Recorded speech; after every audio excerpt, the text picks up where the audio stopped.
겸손으로 하나님께 맡기라. 베드로전서 5장 5절부터 7절 말씀. 1. 서론. 사람은 누구나 자신을 스스로 높이고 싶어 합니다. 인정받고 싶고 내 뜻대로 되고 싶고 내 힘으로 문제를 해결하고 싶어 합니다. 그러나 성경은 분명히 말합니다. 하나님은 교만한 자를 대적하시되 겸손한 자에게 은혜를 주신다 라고 하십니다. 이 말씀은 단순한 도덕적 권면이 아니라 하나님의 주권과 은혜의 질서를 드러내는 선언입니다. 오늘 본문 베드로전서 5장 5절부터 7절 말씀은 고난 가운데 있는 성도들에게 겸손으로 하나님께 맡기는 믿음이 무엇인지 가르쳐줍니다. 2. 본론. 서로에게 겸손하라. 서로 겸손으로 허리를 동이라 라는 말씀은 당시 종들이 이를 위해 허리에 삐를 동이던 모습을 떠올리게 합니다. 즉, 겸손은 선택적 태도가 아니라 항상 몸에 지니고 살아가는 섬김의 옷이라는 뜻입니다. 우리는 본성적으로 교만하며 자신을 스스로 높이려는 경향을 가지고 있습니다.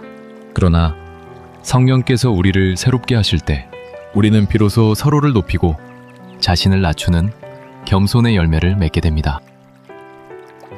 예수님은 제자들의 발을 씻기셨습니다. 주님은 내가 주와 선생이 되어 너희 발을 씻겼으니 너희도 서로 발을 씻기라 라고 하셨습니다. 겸손은 말이 아니라 행동이며 섬김으로 드러나는 것입니다.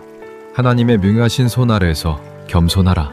하나님의 명하신 손 아래라는 표현은 출애굽기에서 하나님이 이스라엘을 구원하실 때 사용한 표현입니다. 즉, 하나님의 주권적 통치와 보호, 인도하심을 의미합니다. 개혁주의 신학은 하나님이 모든 일을 주권적으로 다스리신다 라고 고백합니다.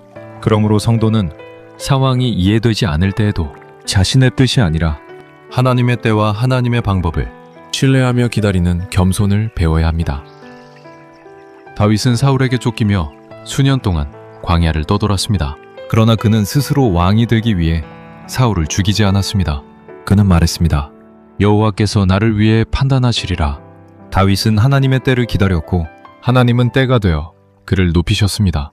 염려를 주께 맡기라. 7절은 헬라어 문법상 6절과 연결된 문장입니다. 즉, 겸손의 실제적인 표현이 바로 염려를 맡기는 것입니다. 우리가 염려를 붙들고 놓지 못하는 이유는 무엇입니까? 그것은 결국 내가 해결해야 한다라는 교만 때문입니다.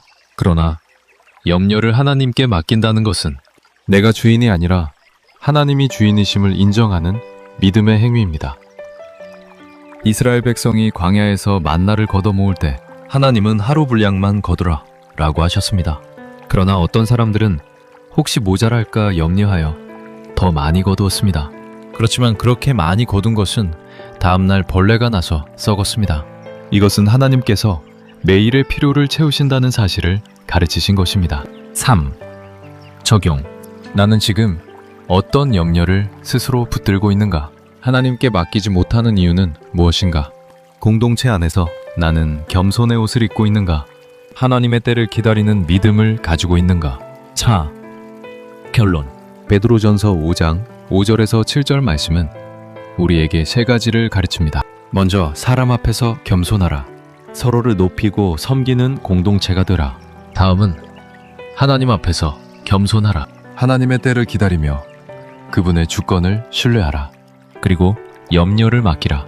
내가 주인이 아니라 하나님이 주인이심을 인정하라 라고 가르치십니다. 하나님은 교만한 자를 대적하시지만 겸손한 자에게는 은혜, 돌보심, 높이심을 약속하셨습니다. 오늘 우리에게 필요한 것은 문제를 해결하는 능력이 아니라 하나님께 맡기는 겸손한 믿음입니다. 마지막으로 성도 여러분, 이것을 기억하십시오. 우리가 진정으로 겸손할 수 있는 이유는 우리의 의지가 강하기 때문이 아닙니다. 우리를 위해 죽기까지 낮아지시고 영광스럽게 부활하신 그리스도의 영이 지금 우리 안에 살아계시기 때문입니다. 이제 나의 힘이 아닌 내 안에 주님을 신뢰함으로 모든 무거운 짐과 염려를 그분께 온전히 맡겨드립시다. 아멘.